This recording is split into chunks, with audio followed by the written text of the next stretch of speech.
तो इस वक्त की बड़ी खबर आपको लखनऊ से बता रहे हैं, जहां पर प्रदर्शनकारियों ने नेशनल हाईवे जाम कर दिया तो मृतक के परिजन मुआवजा सरकारी नौकरी की मांग कर रहे हैं। आरोपी पुलिस कर्मियों को बर्खास्त करने की भी मांग की जा रही है। तो इस वक्त की बड़ी खबर आपको बता रहे हैं लखनऊ से, जहां मृतक के परिजन लगातार मुआवजा और सरकारी नौकरी की मांग को लेकर नेशनल हाईवे को जाम कर दिया है। आरोपी पुलिसकर्मियों को बर्खास्त करने की भी मांग की जा रही है। तो लखनऊ के नेशनल हाईवे में पुलिस को चकमा देकर प्रदर्शनकारियों ने हाईवे को जाम कर दिया है, जहां मृतक के परिजन आरोपी पुलिसकर्मियों को बर्खास्त करने और मुआवजा देने के साथ परिवार में एक व्यक्ति को सरकारी नौकरी देने की मांग कर रहे हैं। दरअसल डॉक्टर भीमराव अम्बेडकर पार्क में घूमने गए युवक से बर्बरता करने का मामला सामने आया था, जिसके बाद परिजनों का आरोप है कि अमन की मौत पुलिस की पिटाई के कारण हुई है। जानकारी के अनुसार देर रात पीआरबी को सूचना मिली थी कि कुछ लोग पार्क में जुआ खेल रहे हैं। पुलिस ने मौके पर पहुंचकर 2 युवकों को हिरासत में लिया। बताया जा रहा है कि अमन गौतम की तबीयत अचानक बिगड़ गई, जिसके बाद उसे अस्पताल ले जाया गया, जहां डॉक्टरों ने उसे मृत घोषित कर दिया। घटना के बाद विकास नगर में अमन गौतम की हत्या के आरोप में परिजनों ने खुर्रम नगर चौराहे पर धरना प्रदर्शन किया। इस दौरान परिजनों ने पुलिस मुर्दाबाद के नारे लगाए। फिलहाल अब इस घटना के बाद सियासत भी गर्मा गई है। बीएसपी के प्रदेश अध्यक्ष विश्वनाथ पाल ने एक एक्स पर पोस्ट कर दलित युवक की मौत पर दुख जताया है। साथ ही उन्होंने दोषी पुलिस के खिलाफ कार्रवाई करने की मांग की है। वहीं बीएसपी सुप्रीमो मायावती ने भी एक्स पर पोस्ट कर युवक की मौत पर दुख जताया और आरोपियों को दंड देने की बात कही है।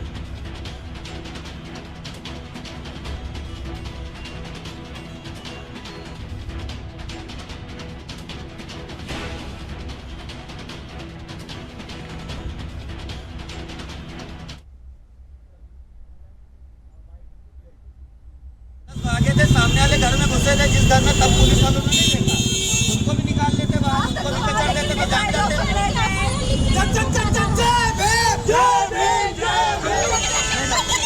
आप लेडीज को क्यों टच कर रहे हो? कौन टच किया भाई? क्यों बात करो भाई? कौन टच किया? नहीं करेंगे। आप रिकॉर्ड कीजिए, आप रिकॉर्ड कीजिए। अपने कर्मचारियों को जो है पकड़ के रखने में दिक्कत आ रही थी। एक मासूम लड़के को पकड़ रखा है, हम लोग से मिलने भी नहीं मिलने जिससे चाहेंगे लाठी चार्ज कर देंगे। मतलब FIR बड़ा अधिकारी हो कि आप FIR लिखने से कतरा रहे हैं।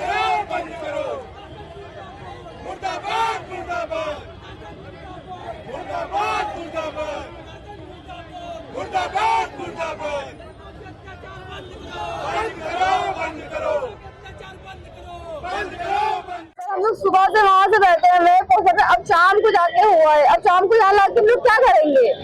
हम लोग शाम को नहीं गिराई जाती है ना, मिट्टी तुम लोग कैसे जला देंगे यहाँ पे जाके? क्या मांगे आप? मांगे हमारी क्या?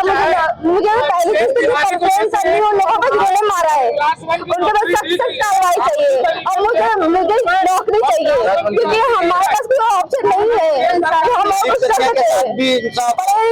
नौकरी चाहिए हमारी बेटी को, और मुझे मुआवजा भी चाहिए। मेरी बेटी छोटी है, अभी वो स्कूल जाती है, अब उसको क्या करा देंगे? मुझे हमारे भाई को इंसाफ नहीं मिला। 24 घंटे हो गए, अभी तक पक्की FIR नहीं लिखी है हमारे भाई के खिलाफ। जो मुलजिम है उनको फरार कर रखा है, उनको यहाँ पे मौजूद नहीं किया गया। और रही पोस्टमार्टम की रिपोर्ट, पोस्टमार्टम वहाँ पे हम लोग सुबह 10:30-11 बजे पहुँच गए थे। उसके बाद सुबह से हम लोग बैठे थे। अब उन्होंने शाम के टाइम पोस्टमार्टम करवाया। किस हिंदू धर्म में लिखा हुआ है कि शाम को दाह संस्कार होता है? एक तो हिंदू धर्म को बढ़ावा दिया जाता है, दूसरे तरफ हिंदू धर्म को दबाया जाता है। दबा सकते हैं हम लोग? नहीं दबा सकते है ना। तो बस हमारी मांग है कि यहाँ पे जो भी मंत्री संत्री जिसको भी आना आए, हमको लिखित में देते दे। अब अमन गौतम की मौत के बाद से लगातार अब सियासत भी देखने को मिल रही है। किस प्रकार से प्रदेश अध्यक्ष विश्वनाथ पाल के साथ ही मायावती भी अब एक्स पर पोस्ट करते हुए न्याय की बात कह रही है और न्याय की लगातार मांग कर रही हैं। हमारे साथ ज्यादा जानकारी के साथ हमारे साथ ग्राउंड जीरो से राशिद सिद्दीकी जुड़ गए हैं। राशिद, पूरा मामला क्या है? मैं चाहता हूं कि पहले आप बताएं कि अमन गौतम के साथ में क्या कुछ हुआ था, पूरा मामला क्या है? सूचना है, पीला पुलिस को जो है 112 पे एक सूचना मिली कि वहां पर जुआ हो रहा है। हालांकि यहाँ पर पीआरबी जो है 48-030 वहां पर मौके पे पहुंचती है। तो हालांकि कुछ लोग जो है वो वहां से मौके से भाग जाते हैं। 2 लोगों को पुलिस वहां पकड़ पाती है। हालांकि उसमें से जो है जो 2 लोग थे उसमें से जब गाड़ी में उनको बैठाते हैं तो जिस तरह से देखिए पुलिस का जो आरोप है कि जब अमन को वहाँ गाड़ी के अंदर बैठाया जाता है उसकी तबीयत बिगड़ जाती है, और हालांकि जो दूसरा आरोपी होता है उसको पुलिस की जो दूसरी जीप आती है उसमें बुलाकर उसको थाने भेज दिया जाता है और अमन को हॉस्पिटल ले जाया जाता है, जहां पर उसकी जो है डॉक्टरों द्वारा उसको मृत घोषित कर दिया जाता है। और इसी बात को लेकर देखिए रात में जो परिजन थे वह थाने पर पहुंच जाते हैं, वहां पर लगातार हंगामा करते हैं। उसके बाद जिस तरह से पुलिस के ऊपर जो आरोप लग रहे हैं कि पुलिस जो है कहीं ना कहीं पुलिस की पिटाई से जो है अमन की हत्या हुई है, लेकिन जिस तरह से देखिए हम डीसीपी नॉर्थ की बात करें, उन्होंने भी स्पष्ट तरीके से बयान दिया कि देखिए सूचना पे इवेंट पे गाड़ी गई थी, इवेंट के दौरान जब अमन को गाड़ी में बैठाया गया उसके बाद उसकी तबियत बिगड़ी, उसके बाद जिस तरह से जो है उसको डॉक्टरों ने मृत घोषित कर दिया। उसके बाद जो है पीड़ित की तरफ से जो तहरीर है वो भी कहीं ना कहीं पुलिस ने ले लिया और इसकी जो स्पष्ट जांच है वो लगातार कर रही है। लेकिन जिस तरह से देखिए अभी प्रदर्शन जिस तरह से आज शाम से ही जो पीड़ित पक्ष है वो लगातार प्रदर्शन कर रहा है, पुलिस के खिलाफ नारेबाजी है वो साफ तौर पर देखने को मिली है। देखिए रोहित इस समय हम ग्राउंड जीरो पे ही खड़े हैं और लगातार पीछे की हम एक बार तस्वीरें दिखाना चाहते हैं। देखिए पुलिस प्रशासन पूरी तरह से यहाँ पर मुस्तैद नजर आ रही है, प्रदर्शनकारी है वो भी बैरिकेटिंग की उस तरफ है। तो हम इस बार अपने दर्शकों को हम उस तस्वीर दिखाना चाहते हैं कि किस तरह से यहाँ पर देखिए बैरिकेटिंग लगाई गई है और लगातार जो परिजन है वो वहाँ बैरिकेटिंग उस तरफ वो प्रदर्शन कर रहे हैं और साथ में जो पुलिस फोर्स है यहाँ पर देखिए भारी तादाद में यहाँ पर तैनात है, क्योंकि साफ तौर पर देखिए अब इसमें कहीं ना कहीं देखिए राजनीति भी रोहित अब हो गई है।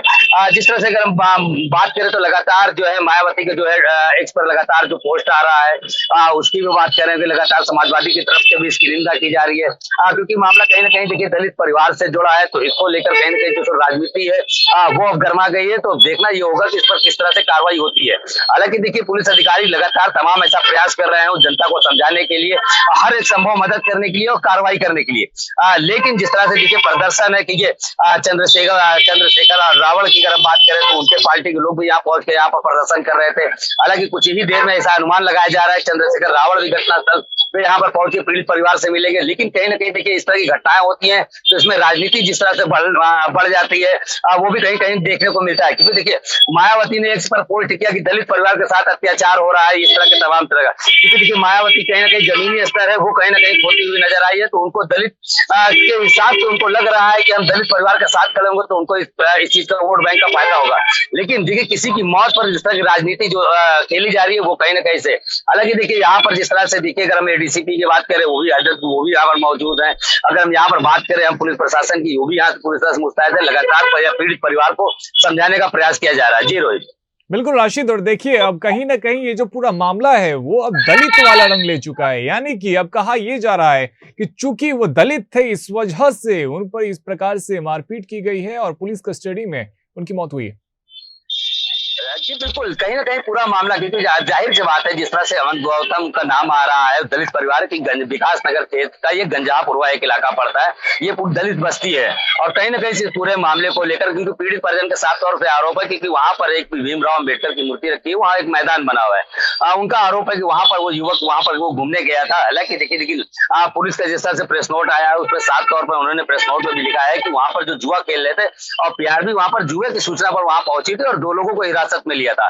लेकिन जिस तरह से देखिए आरोप लग रहा है पुलिस के ऊपर वो बेहद गंभीर आरोप है। हालांकि इसकी जांच पुलिस के आला अधिकारी कर रहे हैं, क्योंकि देखिए वहां पर कहीं ना कहीं देखिए अगर जुआ हो रहा था, देखिए एक रोहित सबसे बड़ी चीज है, अगर वहां पर जुआ हो रहा था खुले मैदान के अंदर भी तो स्थानीय पुलिस की जिम्मेदारी बनती है, न कि पीआरबी की। लेकिन पीआरबी अगर इवेंट पे गई है तो उसको पुलिस को सूचना देनी चाहिए, वहां पर थाने पर सूचना देनी चाहिए कि ऐसा वहां जुआ, क्योंकि आजकल देखिए हमेशा लोग जुए से, क्योंकि इस समय जो माहौल चल रहा है, कई ऐसी हमने जुए के दौरान कई ऐसी घटनाएं देखी है, इसके बाद से जो है पुलिस के आला अधिकारी का जब एक्शन होता है तो कहीं ना कहीं से गजेटेड अफसर को लेकर वहां पर जुए पर छापेमारी करती है। लेकिन जिस दौरान ये घटना हुई ये कहीं ना कहीं एक सवालिया निशान पुलिस के ऊपर भी खड़ा कर रहा है, क्योंकि आखिर इवेंट पे कि अगर 112 पे सूचना आई तो कहीं ना कहीं उसको नजदीकी थाने पर तो संपर्क करना चाहिए था। संपर्क करने के बाद वो स्थानीय फोर्स लेनी चाहिए थे। लेकिन यही सब एक जांच का विषय है, तो देखते हैं इस पर किस तरह से कार्रवाई होती है, क्योंकि जिस तरह से देखिए हमारे साथ कुछ लोग भी मौजूद हैं पीड़ित परिजन की तरफ से, मुझसे बात करना चाहेंगे क्या हुआ था, किस तरह से क्या घटना है ये घटना अमन अपने घर से 9 बजे के आसपास निकला टहलने की और वो जागरण आज की डेट में उसको कैंसिल कर दिया गया, उसकी पर्चियां भी काट रहा था चंदे अपने जानने वालों से। तो किसी से उस पार्क की तरफ गया होगा तो वो वहां से गाड़ी लगा के जैसे खड़ा हुआ, उसको कुछ देर बाद पुलिस आ गई। पार्क में कुछ लोग पहले से क्या कर रहे थे, कर रहे थे, लोगों ने देखा नहीं। पुलिस आई और आते ही जो लोग पहले से मौजूद थे पार्क के अंदर, वो दूसरी बात है, ये बाहर खड़ा था, इसको पकड़ के जो है कि भाई तुम भी हो, क्यों नहीं भागे, हमारा पिता। देखिए उनकी बहन भी है, मुझसे भी बात करेंगे। क्या हुआ, किस तरह से आपकी भाई की? जाहिर सी बात है, पुलिस कह रही है हमने पिटाई नहीं की। पुलिस ने पिटाई की, हम लोग यहाँ बैठे थे, बच्चों को मारा है, बताओ। जी बताओ। आज तो बच्चों को लाठी मारा है, बच्चों को नाली में फेंक रहे थे शाम को 6 बजे के टाइम। अभी शाम को 6 बजे की बात बता रहे हैं। अभी कुछ आश्वासन मिल रहा है आपको पुलिस की तरफ से या कोई सरकार की तरफ से? कुछ नहीं, बोल रहे हैं कि अज्ञात में लिखवा दीजिए। हमने जो मुजरिम है उसका नाम अगर पढ़ा है, लेविन पढ़ा है, वीडियो पढ़ा है, तो नाम लिखाएंगे, कह रहे हैं अज्ञात में लिखा दीजिए। सारे अधिकारी बैठे। देखिए रोहित, लगातार जो पीड़ित परिजन है वो यहाँ पर भी मौजूद है, पुलिस प्रशासन के आला अधिकारी भी यहाँ पर तमाम तरह के मौजूद है। हालांकि मुझसे भी सवाल करना चाहेंगे, देखते हैं कि वहाँ पर वो किस तरह से जो है सवाल, क्योंकि जाहिर जाएगी एडीसीपी है महानगर, उनसे एक बार बात करना चाहेंगे। मैम दो सवाल, क्या है पूरा कुछ मामला थोड़ा सा? देखिए ये एडीसी कहीं मनीषा सिंह है, इनसे सवाल पूछा गया, लेकिन हालांकि इन्होंने भी किसी प्रकार का कोई सवाल नहीं दिया, क्योंकि जाहिर सी बात है कई लोगों का इंतजार यहाँ पर किया जा रहा है। और भीड़ की अगर हम बात करें तो लगातार रोहित यहाँ पर बढ़ती हुई नजर आ रही है। तो अब जाहिर सी बात है, देखते हैं कि अब पुलिस प्रशासन की तरफ से किस तरह से कार्रवाई होती है, किस तरह से जांच होती है, क्योंकि देखिए सवाल बड़ा है और जिस तरह से राजनीति बड़ी हो गई है इस पे, तो इसमें कहीं ना कहीं देखिए पूरी तरह से इस पूरे मामले को लेकर गंभीरता से जो है लखनऊ पुलिस भी ले रही है, और ऐसे में अब सवालिया निशान उठ रहे हैं। बिल्कुल, लखनऊ पुलिस किसी चीज को गंभीरता से नहीं ले रही है। रखिए आपके साथ में हम फिर से जुड़ेंगे। फिलहाल के लिए राशिद आपका बहुत बहुत शुक्रिया। तो देखिए किस प्रकार से अब लगातार अमन गौतम की मौत पर अब सियासत भी देखने को मिल रही है। राशिद आपको ग्राउंड जीरो से दिखा रहे थे किस प्रकार से वहां पे प्रदर्शन किया जा रहा है, और लगातार जो वहां पे परिजन है वो मांग कर रहे हैं मुआवजे की, साथ ही सरकारी नौकरी की, और कह रहे कि इस पूरे मामले की जांच होनी चाहिए पुलिस कस्टडी में। यदि किसी की मारपीट से मौत हुई है तो उस पुलिस कर्मियों पे भी कार्रवाई की जानी चाहिए। अब इस पूरे मामले पे हम आपको बताएं कि अब सियासत भी देखने को मिली। प्रदेश अध्यक्ष बीएसपी के विश्वनाथ पाल ने भी सोशल मीडिया एक्स पर पोस्ट करते हुए दलित युवक की मौत पर उन्होंने जांच की बात कही है। साथ ही मायावती ने भी पोस्ट करते हुए उन्होंने कहा है कि इस पूरे मामले की जांच होनी चाहिए। तो फिलहाल मेरे साथ इस बुलेटिन में इतना ही। देश दुनिया की तमाम बड़ी खबरों के लिए आप देखते रहिए इंडिया हेड। धन्यवाद।